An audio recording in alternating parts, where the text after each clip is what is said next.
예, 저희가 지금 에베소서를 지금 하고 있습니다. 처음 들으시면은 좀 약간 생소할 수도 있는데 잘 들으시면 그렇게 어려운 것 같지는 않습니다. 우리가 에베소 지금 오늘 우리 3장을 할 예정입니다. 그래서 지금 에베소서는 전체가 교회론을 얘기를 하는 거예요. 교회에 대해서 얘기를 하는 겁니다. 교회도 우리가 지금 모여있는 이 지역교회가 아니고 그리스도의 몸된 교회. 예수님이 머리가 되시고 그 몸에 속한 우리 예수 그리스도의 몸된 교회. 예수 그리스도의 몸된 교회는 하나뿐입니다. 지역교회는 많죠. 포항은혜 침례교회도 있고 뭐 여기 가면 저희 집에서도 아파트 이렇게 밤에 보면 십자가가 제 눈으로 확인되는 게 한 10개는 되는 것 같아요.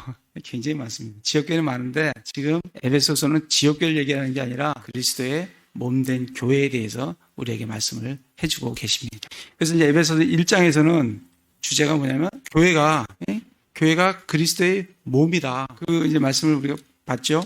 1장 23절 교회는 그분의 몸이니 이렇게 되어 있잖아요. 그죠? 그래서 우리 교회가 예수 그리스도의 몸이다. 이렇게 얘기를 해 주시는 거예요. 그래서 이제 몸이 어떻게 하나님께서 이 몸을 세상 창건 이전에 그리스도 안에서 우리를 택하시고 교회를 어떻게 택하셨고 쭉 이어왔는지 그걸 이제 1장에서 설명을 계속 했습니다. 2장은 지난주에 했다시피 교회는 2장 21절에 보시면 교회는 한 거룩한 전이다. 하늘의 하나님의 처소다. 이렇게 되어 있습니다. 그래서 2장의 주제는 교회는 한 거룩한 전이구나. 그래서 서로가 꼭 맞게 이렇게 뼈대를 이루어서 함께 세워져 가고 자라가는 게 교회고 그리고 그게 하나님의 처소구나. 이걸 이제 우리가 알 수가 있습니다. 3장에서는 교회는 신비다.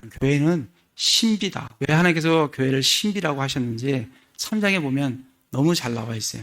그래서 교회는 신비다. 그렇게 이제 우리가 말씀을 나눌 수가 있습니다.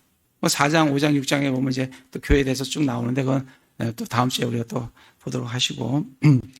그래서 3장에 이제 1절에 보면 이런 까닭에 너희 이방인들을 위해 예수 그리스도의 갇힌 자 된 나 바울이 말하노니. 그래서 이런 까닭이라는 것은 앞에 있는 이 에베소 1장, 2장 전체를 다 얘기를 합니다. 이런 까닭에, 어떤 까닭에. 그럼 잠깐 우리 새로 오신 분도 계시니까 한번 찾아보겠습니다. 에베소 1장을 보시면 왜 이런 까닭이라고 지금 사도 바울이 얘기를 하나. 이런 까닭은 뭐냐면 3절에 보면 1장 3절입니다. 모든 영적인 복으로 우리에게 복을 주셨다고 하셨어요. 그리고 우리를 이 4절에 보면 세상 창건 이전에 어떻게 했다고요? 우리를 그리스도 안에서 우리를 택하셨다. 그리고 어떻게 해요? 예지를 통한 예정으로 우리를 자신의 아들로 입양하셨고 그리고 6절에 보면 우리를 어떻게 받아주셨어요. 7절에서는 구속을 해주셨어요. 저희들의 용서를 해주셨어요. 8절에서는 지혜와 분별력을 주셔서 하나님의 신비를 깨닫게 해주셨어요. 11절에서는 우리에게 상속 유업을 주셨어요. 그리고 성령으로 우리를 보증해 주시고 그리고 또 어떻게 했다고 우리 성령으로 말미암아 우리를 봉인하셨어요. 그게 14절까지의 말씀이에요. 그래서 우리가 정말 기도해야 될 제목이 뭐냐면 15절부터 23절까지에서는 정말 지혜와 계시형을 주셔서 하나님이 어떤 분인지 또 우리의 지각의 눈을 열어주셔서 우리를 부르심의 소망이 뭔지 우리에게 주어진 그 상속 유업이 얼마나 풍성한 것인지 또 우리에게 날마다 우리에게 역사하시는 그 권능이 얼마나 큰 권능인지를 정말 알기를 원한다 하는 사도 바울의 기도가 15절에서 21절까지 나오고 그 다음에 우리의 교회의 머리로 예수님을 주셨다. 이게 이제 1장의 내용입니다. 이런 까닭 이렇게 우리가 택함을 받고 상속 유업을 받고 봉인되고 보증되고 이런 까닭. 그리고 2장에서는 우리가 죄와 범법으로 우리는 죽었어요. 우리는 이 세상 행로를 따라 걸었어요. 2장 2절에 나오죠. 그 다음에 또 공중권세 잡은 자. 또 이 불순종하는 자녀들의 역사, 활동하는 영, 사탄과 마귀의 영을 우리가 쫓아갔었다. 또 육신의 욕심을 따라 걸었어. 본래 진들의 자녀였습니다. 그런데 4절에 보시면 그 일에 풍성하신 하나님께서 자신의 크신 사랑으로 인해서 은혜로 우리가 믿음을 통해서 하나님 앞에 살리심을 받고 일으켜지고 또 6절에서는 그뿐만 아니라 예수님이 계시는 저 하늘 처소에 우리를 그 동일한 장소에 우리를 딱 앉혀 놓으셨다라고 6절에 그렇게 말씀을 해주십니다. 그러면서 우리를 10절에 보면 우리는 하나님의 작품이요. 그리고 새로운 창조물이다. 그리스도 안에서 새롭게 한 몸으로 된 새 사람이다. 그렇게 이제 말씀을 해주십니다. 정말 11절부터 보면 이방인들로서 우리는 무할례자들이었고 그리스도 12절에 보면 그들도 밖에 있었고 이스라엘 연방 국가 밖에 있었던 외인 약속에 대해서는 언약들에 대해서는 분리된 낯선 자고 세상에는 소망이었고 하나님의 과 밖에 있던 그런 자들이었다. 그런데 예수 그리스도 안에서 우리는 가까워지고 그 안에는 유대인이나 이방인이 관계없이 새로운 창조물만 있다라고 우리에게 말씀을 해 주십니다. 그래서 15절에 보면 하나의 새 사람으로 한 몸을 이루어서 하나님과 화해되었고 또 화평을 선포해 주셨고 이 둘이 유대인이나 이방인이 한 성령 안에서 하나님께로 나아가게 돼. 그리고 우리는 더 이상 낯선 자가 아니고 동료, 시민이요 하나님의 집안에 속한 자들이고 그 대언자들의 기초 위에 세워진 대언자들의 기초 위에 세워진 그리고 예수님이 우리의 모퉁이 으뜸 모퉁이 돌이 되시는 그 건물에 함께 꼭 맞게 함께 지어져 세워지고 이렇게 자라나는 그런 교회다. 그런 까닭에라는 의미입니다. 이게 지금 3장 1절에 이런 까닭에 그 1, 2장을 많이 묵상을 좀 해보십시오. 정말 우리가 받은 것이 얼마나 큰 건지를 1장, 2장을 잘 읽어보시면 우리에게 하나님께서 베푸신 이 복이 얼마나 놀랍고 큰 건지 이거는 사람이 줄 수 있는 복이 아닙니다. 사람을 통해서 얻을 수 있는 복이 아닙니다. 그게 얼마나 큰 건지는 1장, 2장을 다시 한번 지속적으로 묵상을 해보시면 알 수 있을 것입니다. 그래서 이런 까닭이라는 것은 그런 까닭, 1장, 2장에 우리에게 주신 복, 그런 까닭에 너희 이방인들 위해 예수 그리스도의 갇힌 자 된 나 바울이 말하노니. 사도 바울은 자기 자신을 어떻게 소개하냐면 이방인들을 위해 예수 그리스도의 갇힌 자 된 나 바울이 말하노니. 사도 바울은 이방인들을 위해서, 사도 바울은 이방인의 사도죠. 예, 이방인들을 위해서요. 근데 단순히 이방인을 위해서 갇힌 자 되었다 이렇게 얘기를 안 하고 이방인들을 위해서 갇혔는데 그 사이에 무슨 말이 하나 들어가 있어요. 잘 보시면 이방인들을 위해 예수 그리스도의 갇힌 자 된 나 바울은 이 예수 그리스도의 갇힌 자라는 말이 들어가 있는. 그러니까 사도 바울은 이방인을 위해서 일을 했고 그리고 지금 감옥에 갇혀 있어요. 근데 그 감옥에 갇힌 이유가 예수 그리스도로 인해서 또 예수 그리스도 안에 갇혀 있는 사람이기 때문에 속해져 있는 사람이기 때문에 사도 바울은 예수 그리스도가 전부예요. 그 안에 지금 사도 바울은 갇혀 있어요. 그렇기 때문에 그는 예수님 때문에 예수님으로 인해서 예수님 안에 갇혀 있기 때문에 이방인들을 위해서 자기 자신을 헌신할 수 있었다고 말씀을 해주고 계십니다. 또 7절에 보면 내게 주신 하나님의 은혜의 선물에 따라 그분의 권능이 효롭게 활동함을 힘입어 내가 이 복음의 사역자가 되었다. 그래서 사도 바울은 이 복음의 사역자인데 특별히 8절에 보면 8절 끝에 보면 내가 이방인들 가운데 선포하게 하고 사도 바울은 이방인에게 복음을 선포하는 사도인 것을 우리가 볼 수가 있습니다. 그렇게 자기를 소개하면서 2절에 너희를 위해 내게 주신 하나님의 은혜의 경륜을 너희가 들었으리라. 여기서 또 우리가 지난번에 한번 나눴던 경륜이란 단어가 다시 한번 나옵니다. 그래서 우리 반복해서 경륜이 무엇인지 그때 설명을 한번 드렸는데 좀 더 이제 자세히 설명을 다시 들으면 이게 무슨 의미구나 하는 것을 좀 더 명확히 알 수 있을 것입니다. 3장 2절에 보면 그죠? 하나님의 은혜의 경륜. 이 경륜이라는 단어는 영어로는 dispensation이에요. dispensation. 그러니까 그때 분배라 그랬어요. 분배해 주는 거라 그랬어요. 그러니까 호텔 같은 데 가면 샴푸 나오고 린스 나오고 이런 이게 이렇게 딱 달려 있어요. 그죠? 탁 누르면 이쪽 보면 샴푸 나오고 이쪽 탁 누르면 뭐가 나와요? 린스가 나오고. 그걸 뭐라 그래요? 그걸 디스펜서라 그래요. 디스펜서. 왜? 분배해 주니까. 이렇게 분배? 이렇게. 이거 누르면 이렇게. 이거 누르면 이렇게. 그걸 갖다가 디스펜서, R을 붙여서 디스펜서라 해요. 우리 자판기 있죠? 딱 이렇게 누르면 뭐 나오잖아요. 커피도 나오고 여러 가지 나오지 않습니까? 그게 뭐냐면 디스펜서예요. 디스펜서. 이게 디스펜세이션은 분배라는 의미예요. 그래서 여기에서는 지금 하나님의 은혜의 경륜 이걸 우리가 어떻게 읽어야 되냐면 하나님께서 은혜를 나눠 분배해 주신다고 했잖아요. 은혜를 분배해 주심으로 말미암아 사람들을 경영하고 통치하시는 은혜를 나눠 주심으로 말미암아 그게 하나님의 은혜의 경륜이에요. 그러면 충만하심의 경륜. 그 우리가 앞에 가면 2장 1장 몇 절이에요? 1장 10절에 보면 이것은 충만한 때의 경륜 안에서 이렇게 돼 있죠. 그죠? 이때는 모든 것 안에서 충만해지시는 거예요. 지금도 사실은 충만해져 계시는데 사실은 사람들이 그렇게 반응을 안 할 뿐이죠. 그러나 이 충만한 때의 경륜이 되면 그때는 사람이 하나님의 충만하심에 따라 반응을 안 할 수 없는 그런 시대가 있다는 거예요. 그때가 충만한 때의 경륜이에요. 그때는 이제 천년왕을 넘어서 새하늘과 새 땅이 되면 그때는 모든 것에서 하나님의 충만하신 때가 온다는 거예요. 고린도전서를 잠깐 찾아보겠습니다. 고린도전서 9장. 에베소서는 이렇게 딱 접어놓으시고 고린도전서 9장을 보시면 9장 17절에 보시면 내가 자원하여 이 일을 하면 보상을 얻으려니와 내 뜻에 반하여 한다 할지라도 복음의 분배 사역을 내가 맡았노라 이렇게 되어 있어요. 여기서 말하는 이 분배가 뭐예요? 이게 영어로 dispensation이에요. 영어로는 한쪽에서는 영어는 다 똑같습니다. dispensation 이렇게 되어 있는데 한쪽에서는 분배라고 번역을 했고 저쪽에서는 뭐라고 번역했어요?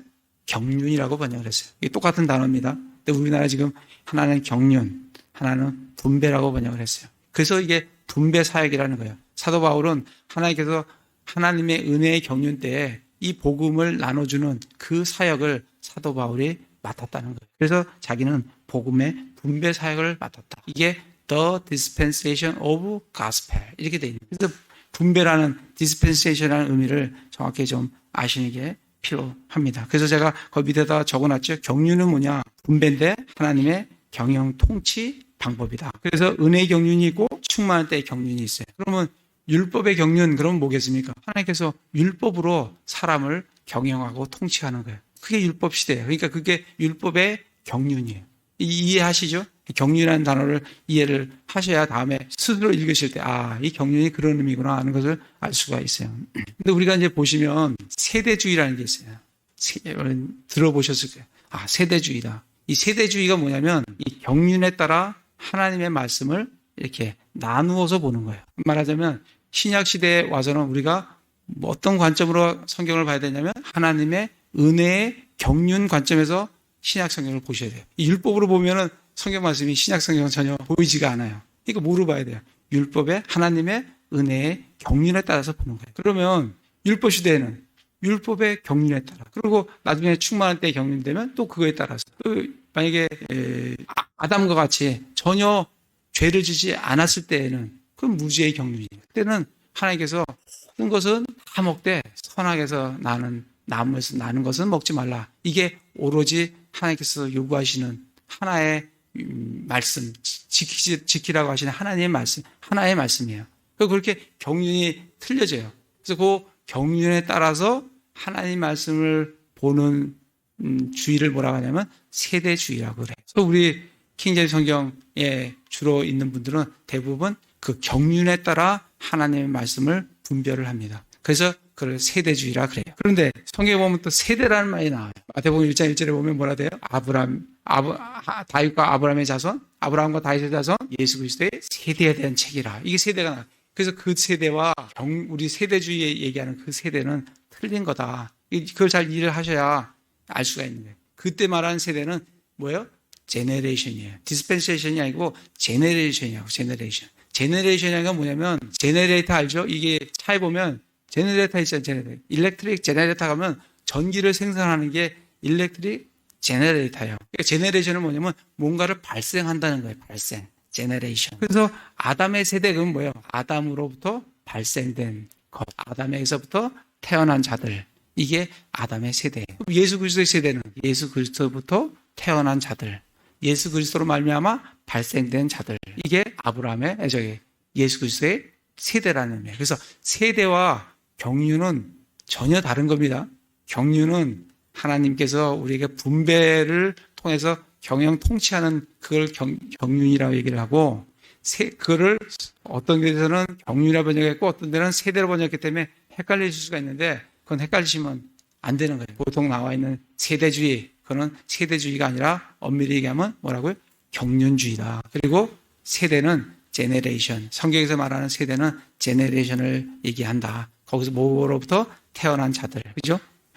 베이비 붐 세대. 그러면 애들이 굉장히 많이 태어나는 그때 생산된, 태어난 자들. 그게 세대예요. 그게. 그런 의미인 것을 알면은, 경륜이 어떤 의미구나 하는 것을 이제 정확히 알 수가 있을 겁니다. 그럼 다시 에베소서에 가서 2절에 보면 너희를 위해 내게 주신 하나님의 은혜의 경륜을 너희가 들었으리라. 그러면 하나님의 은혜의 경륜이 이제 뭔가 사도 바울은 지금 뭘 얘기를 하려고 하냐면 하나님의 은혜의 경륜을 얘기하려고 그러는 거예요. 하나님께서 은혜를 베풀어 주심으로 말미암아 사람들을 통치하는 그 경영에 대해서 지금 얘기를 하려고 하는 거예요. 근데 이게 뭐냐면 3절에 보면 곧 이거다 이거예요. 그죠? 곧이라는 얘기는 이퀄이라는 얘기잖아요. 이게 이 의미다. 무슨 의미냐면 계시로 그분께서 내게 그 신비를 알리셨나니. 이거는 뭐냐면 계시로 사도 바울에게 신비로 알려주신 거예요. 그러니까 하나님의 은혜 경륜은 뭐예요? 계시로 주어진 것인데 이게 신비라고. 거기까지 이해되셨죠? 네, 신비예요. 하나님의 은혜 경륜은 신비예요. 3절에. 그러면 또 4절에 그것으로 말미암아 너희가 이길 때 그리스도의 신비에 대해 내가 알고 있는 바를 깨닫게 되리라. 이제 좀 더 확장해서 하나님의 은혜 경륜은 신비인데 4절 가서 뭐라 그래요? 그리스도의 신비다. 이게 조금씩 점차적으로 이 의미를 확장해서 우리에게 보여주시는 거예요. 이거 잘 이해하시면 어렵지 않습니다. 자, 그러면 하나님의 은혜 경륜은 계시된 것인데 그것은 신비고 그것은 그리스도의 신비다. 이렇게 되어 있어요. 5절에 가서 그러면 그리스도의 신비가 도대체 뭐냐? 5절에 그분께서는 이제 자신의 거룩한 사도들과 대언자들에게 성령을 통해 이 신비를 계시한 것 같이 다른 시대에서는 사람들의 아들들에게 그것을 알리지 아니하셨는데 자신의 거룩한 사도들, 사도 바울과 베드로와 요한과 이런 사도들이 있죠.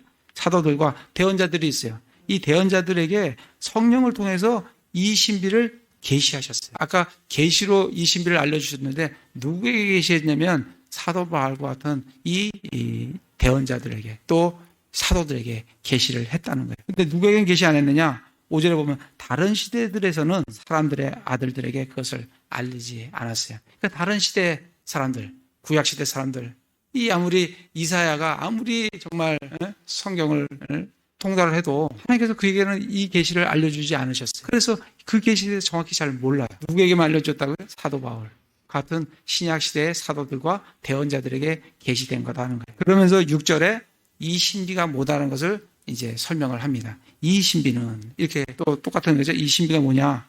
복음으로 말미암아 이방인들이 그리스도 안에서 동료 상속자가 되고 같은 몸에 속하게 되며 그분의 약속에 참여하는 자가 된다는 것이라. 요게 신비라는. 신비의 내용은 세 가지로 압축할 수 있습니다. 복음으로 말미암아 어떻게 돼요? 이방인들이 그리스도 안에서 동료 상속자가 돼요. 우리는 함께 예수 그리스도 안에서 예수 그리스도 믿는 사람들은 예수 그리스도 안에서 다 동료 상속자예요. 장로님들과 제가 동료 상속자예요. 형제 자매님들과 제가 동료 상속자예요. 우리는 주님 안에서 동료 상속자예요.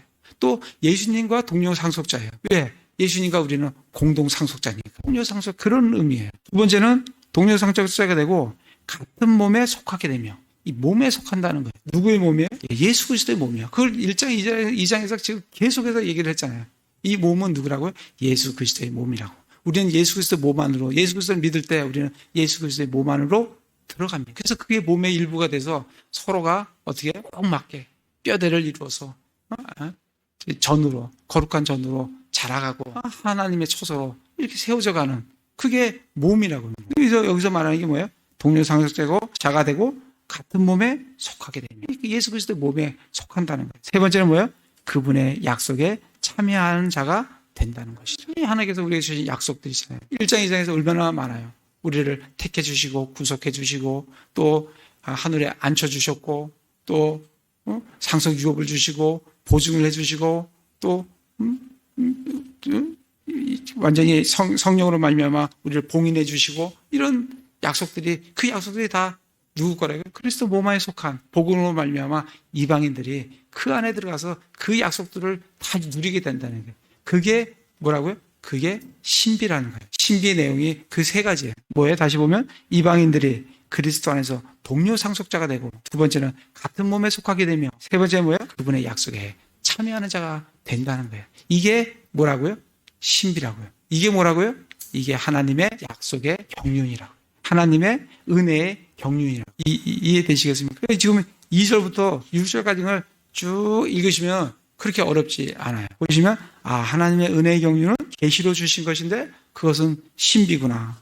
근데 이 신비는 4절에 그리스도의 신비라고 얘기를 하는구나. 이거는 사도들에게 계시된 거구나. 다른 시대에는 알려진 것이 아니었네. 그런데 이 계시가, 이 신비가 뭐라고?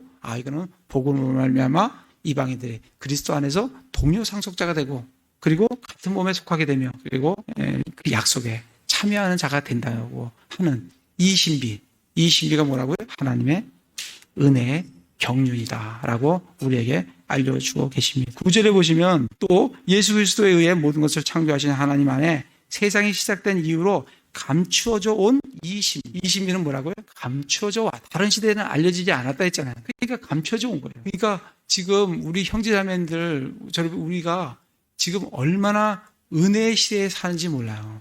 이거는 천사들도 알기를 갈망했고 구약 시대 어느 누구도 알지 못했던 그 신비를 우리들은 지금 성경을 피기만 하면 알 수 있고, 그 은혜를 날마다 누리면서 살아가는 이 시대에 우리가 살고 있으니까 얼마나 은혜의 시대에 살고 있는지 몰라요. 그걸 생각하면 정말 하나님께서 우리에게 베풀어 주신 은혜가, 이 시대가 얼마나 은혜의 시대인가를, 은혜의 그 시대인가를 우리가 이 말씀을 통해서 알 수가 있습니다. 그게 하나님의 은혜의 경륜이다라는 것을 깊이 좀 아시기 바랍니다.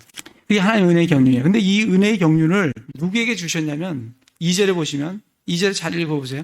너희를 위해 내게 주신 하나님의 은혜의 경륜을 너희가 들었으리라. 이게 되어 있어요. 누구를 위해 주셨다고요? 너희를 위해. 너희가 누구예요? 에베소 교인들. 에베소 교인들은 누구예요? 이방인들. 복음은, 하나님의 은혜의 경륜은 은혜의 복음의 경륜인데, 이거는 누구한테 주셨다고요? 이방인들에게 주셨다고요. 율법은 누구한테 주셨어요? 유대인에게 주셨어요. 율법은 유대인에게 주셨는데, 이 복음은 누구에게 주셨다고요? 우리에게 주셨다. 우리 이방인들. 그러니까 이 이방인들이 얼마나 지금 복받은 시대에 살고 있는지 몰라요. 이 복음이 누굴 위해 주셨다고? 우리를 위해. 이 이방인을 위해. 그래서 사도 바울은 이방인의 사도가 되는 거예요. 여기 보면, 잘 보시면 너희를 위해 누구에게 주셨어요? 사도 바울에게 주셨어요. 사도 바울에게 계시해 주셨다. 사도 바울에게 하나님의 은혜의 경륜을 계시해 주셨는데, 이 신비를 계시해 주셨는데, 이게 누굴 위해서 주셨다고? 우리를 위해서. 사도 바울에게 계시를 해 주셨다고 2절에 좀 명확하게 나와 있는 것을 볼 수가 있습니다. 그래서 이 사도 바울이 받은 이 하나님의 은혜의 경륜은 사도 바울이 누구한테 배운 게 아니에요. 하나님으로부터 계시로 받은 거예요. 갈라디아서 잠깐 가보겠습니다. 우리 지난번에 갈라디아서 했죠. 갈라디아서 1장 보시면 1장 11절 12절 보시면, 그러나 형제들아 내가 너희에게 확실히 알리노니 내가 선포한 복음이 뭐예요? 이게 하나님의 은혜의 경륜을 지금 선포하는 거예요. 그죠? 이해되시죠? 내가 선포한 복음은 사람을 따라 나지 아니하였느니라. 나는 그것을 사람에게서 받지도 아니하고 배우지도 아니하였으며, 다만 그것은 예수 그리스도의 뭐로? 계시로 말미암았느니라. 사도 바울이 계시로 받은 거예요. 이거는 누구한테 배운 게 아니에요. 그래서 베드로나 요한한테 배운 게 아니고 하나님 예수 그리스도부터 계시로 받은 거라고 명확하게 말씀을 우리에게 해주고 계십니다. 다시 에베소서로 오겠습니다. 에베소 와서 보시면, 그래서 사도 바울은 이 계시를 예수 그리스도부터 직접 계시로 받은 거예요. 누구를 위해서? 우리를 위해서. 근데 이 계시하신, 이 신비를 계시한 목적이 있어요. 3장 7절부터 보면 목적이 정확히 나와요. 하나님께서 이 사도 바울에게 이걸 계시를 해 주셨는데, 그래서 사도 바울을 7절에 보면 복음의 사역자로 삼았어요. 사역자로 삼으셨어요. 그래갖고 8절에 보면 그분께서 모든 성도들 중에서 가장 작은 자보다 더 작은 나에게 이 은혜를 주신 것은, 이 은혜가 뭐예요? 이 하나님의 은혜의 경륜을, 이 은혜의 복음을 선포하는 그 복음 사역자로 자기를 삼아주신 거죠. 은혜를 주신 것은 헤아릴 수 없는 그리스도의 부요함을 내가 이방인들 가운데 선포하게 하고. 그래서 계시하신 목적은 사도 바울을 선택해서 이방인들에게 이 그리스도의 부요함을 지금 선포하는 거예요. 알리는 거예요. 하나님의 은혜의 경륜을 알리는 거예요. 9절, 또 예수 그리스도에 의해 모든 것을 창조하신 하나님 안에 세상이 시작된 이후로 감춰져 온 이 신비. 이 신비 얘기했죠? 하나님의 은혜의 경륜이 이 신비입니다. 이 신비에 참여하는 것이 무엇이며 모든 사람들이 무엇인지를 모든 사람이 보게 하려 하십니다. 그러니까 선포하고 그리고 모든 사람들이 정말 이 은혜의 경륜, 이 신비에 참여하는 것이 그 약속에 함께 누리고 그리스도의 몸 안에 하나가 되고 동료 상속자가 되고 하는 이 신비가 얼마나 놀라운 건지 그걸 이방인 가운데 선포하고 그리고 그것을 모든 사람들이 보게 하기 위해서 그렇게 하셨다는 거예요. 그러면서 10절에 보면 그 목적은 그렇게 사도 바울을 통해서 그렇게 선포하고 알려주고 보여주게 하신 목적은 그분께서 이제 교회를 사용하사 하늘의 처소들에 있는 정사들과 권능들에게 하나님의 갖가지의 지혜를 알게 하려 하심이라. 최종적으로는 누구에게까지 이걸 알려주고 싶으세요, 하나님은?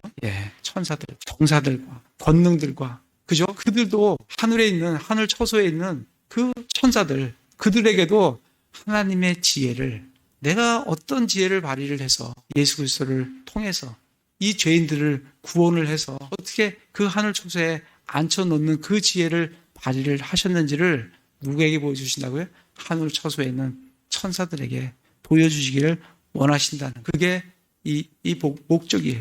2장에 보시면 2장 7절에 가볼까요? 2장 7절에 보시면 이것은 그분께서 그리스도 예수님을 통해 우리에게 베푸신 친절 속에 담긴 자신의 은혜의 지극히 풍성함을 다가오는 시대 속에서 보여주려 하십니다. 하나님은 그 하늘 처소에 있는 천사들과 권능들과 그런 천사들에게도 보여줄 뿐만 아니라 또 누구에게 보여주기 원해요? 다가오는 시대들, 지금 우리 시대가 아니라 앞으로 다가오는 시대들 속에서 이 교회를 사용하셔갖고 하나님의 어떤 지혜로 이 죄인을 구원하셨는지를 보여주시기를 원하시네. 동영상으로 아마 쫙 보여주실 겁니다. 우리가 지금 우리가 지금 현재 하나님께서 우리를 사용하셔서 교회를 사용하셔 다가오는 시대에 또 천사들에 그렇게 알기를 갈망했던 그 영적 존재들에게 우리를 통해서 하나님의 어떤 지혜로 우리를 구원하셨는지를 보여주시길 원한다. 그게 하나님 은혜의 경륜을 이방인들에게 알리고 선포한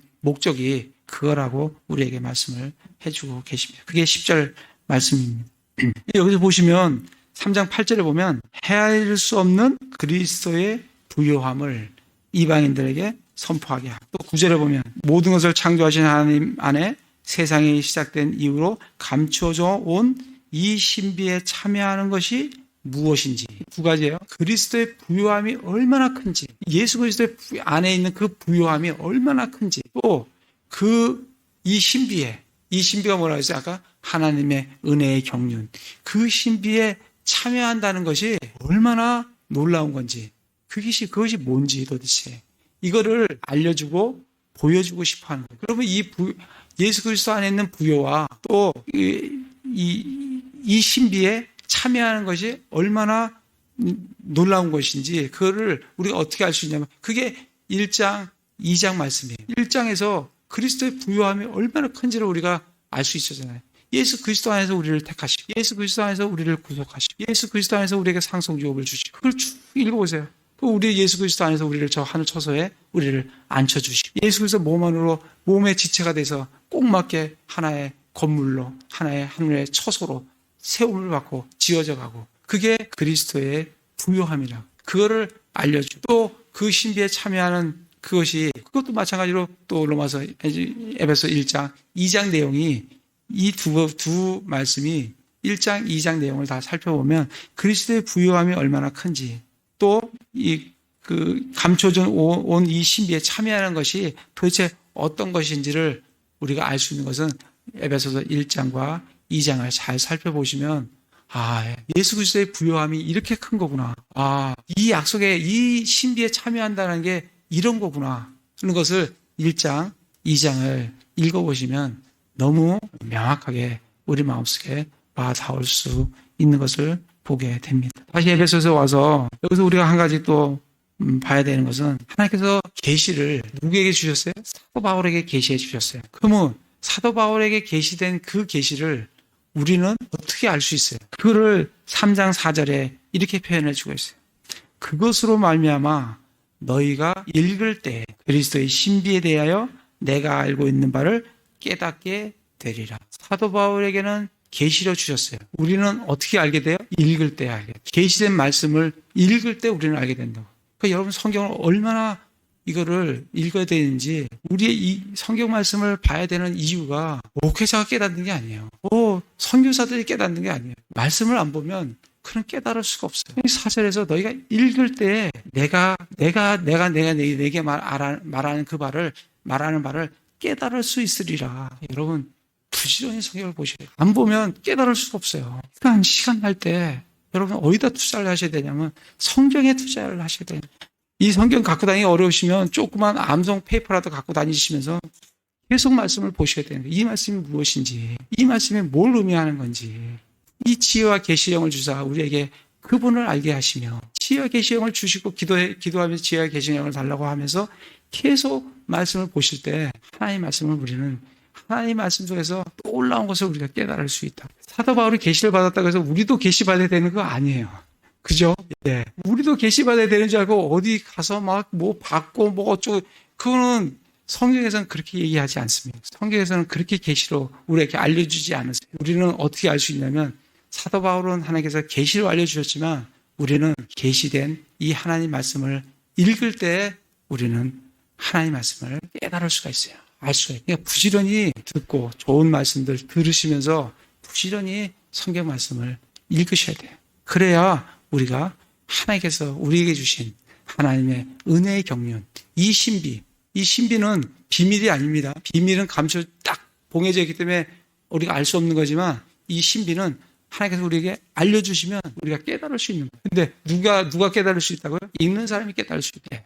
열심히 부지런히 성경을 보는 사람이 이 신비를, 이 하나님의 은혜의 경륜을, 하나님의 뜻을 이거를 깨달을 수가 있는 겁니다. 그래서 우리가 얼마나 성경을 핵심으로 봐야 되는지, 그리고 모르는 거 있으면 묻고 또 보고 그래야 되는지 우리에게 동기를 참 부여해 주는 걸 볼 수가 있습니다. 그러면서 사도 바울이 11절 그 이후부터는 기도를 해요. 11절에 보면 12절에 보면 그리스도 안에서 우리가 그분의 믿음을 통해 담대함을 가지고 확신 있게 나아감을 얻느니라.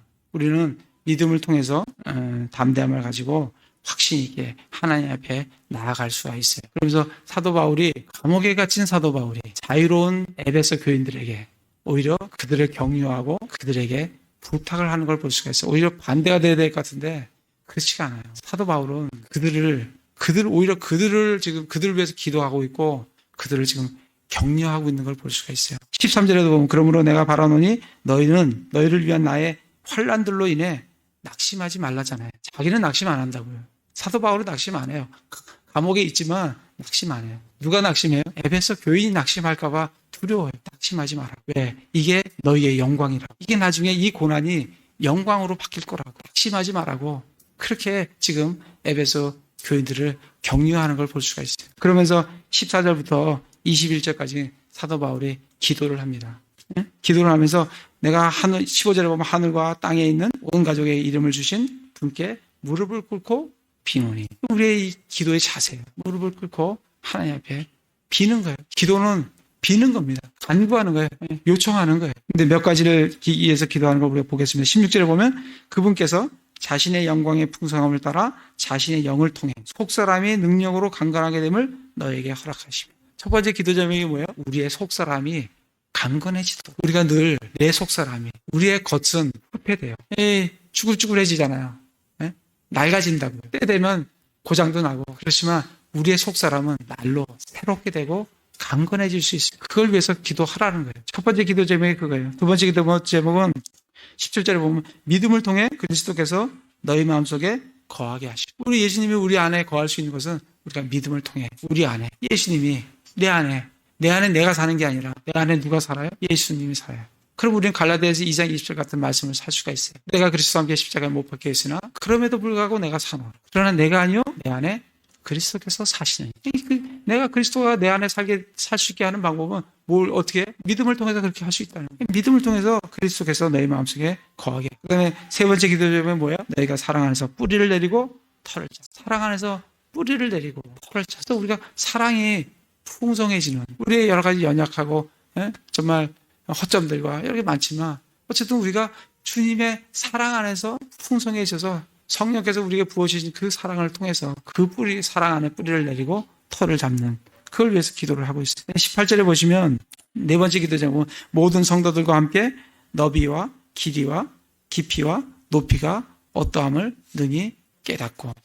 이 말씀은 대부분 주석이나 대부분 사람들은 이제 17절과 19절에 보면 17절도 사랑이 나오고 19절도 그리스도의 사랑이 나와요. 그렇기 때문에 18절에서 이것도 사랑의 너비와 깊이와 길이와 깊이와 높이가 어떠함을 능히 깨닫고, 이렇게 이제 대부분 주석가들이 설명을 하게 됩니다. 뭐 그렇게 해도 무방할 것 같아요. 뭐 그렇게 우리가 주님의 사랑을 그 길이와 높이와 너비와 깊이를 깨달아 알아가야 되니까 충분히 그렇게 우리가 이해할 수 있을 것 같습니다.